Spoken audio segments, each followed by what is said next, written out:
పంచభూతలింగాలు ఎక్కడున్నాయో వాటి విశిష్టత గురించి మీకు తెలుసా? పృథ్వీలింగం, ఆకాశలింగం, జలలింగం, అగ్నిలింగం, వాయులింగం. వీటిని పంచభూతలింగాలు అంటారు. వీటిలో మొదటిది పృథ్వీలింగం. ఇది మట్టిలింగం, కంచిలో ఉంది. ఇక్కడ మహాదేవుడు ఏకాంబరేశ్వరుడిగా ఉద్భవించాడు. ఈ శివలింగాన్ని పార్వతీదేవి ప్రతిష్ఠించింది.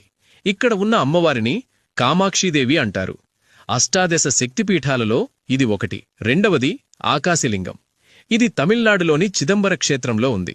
ఆకాశలింగ దర్శనం రహస్యమైన ఆకాశవలి శూన్యంగా కనిపిస్తుంది. ఇక్కడ లింగదర్శనం ఉండదు. అందుకని చిదంబర రహస్యం అని పేరు కూడా వచ్చింది. ఇక్కడ నటరాజస్వామి, శివకామి సుందరీదేవి అమ్మవారు మాత్రమే ఉంటారు. మూడవది జలలింగం. ఈ లింగం కింద ఎప్పుడూ నీటి ఊట ఉండడం వలన దీనిని జలలింగం అంటారు. ఇది తమిళనాడులోని తిరుచినాపల్లి సమీపంలో గల జంబుకేశ్వర క్షేత్రంలో ఉంది.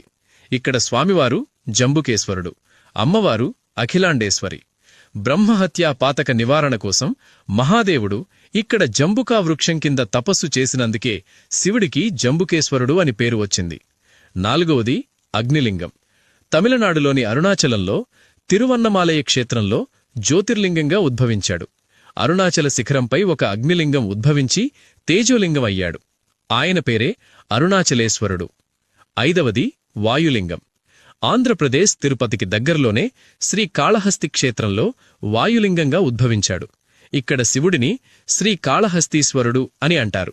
అమ్మవారి పేరు జ్ఞానప్రసునాంబ. సాలెపురుగు, పాము, ఏనుగుకి మోక్షం కల్పించి తనలో కలుపుకున్న క్షేత్రం శ్రీకాళహస్తీశ్వర క్షేత్రం.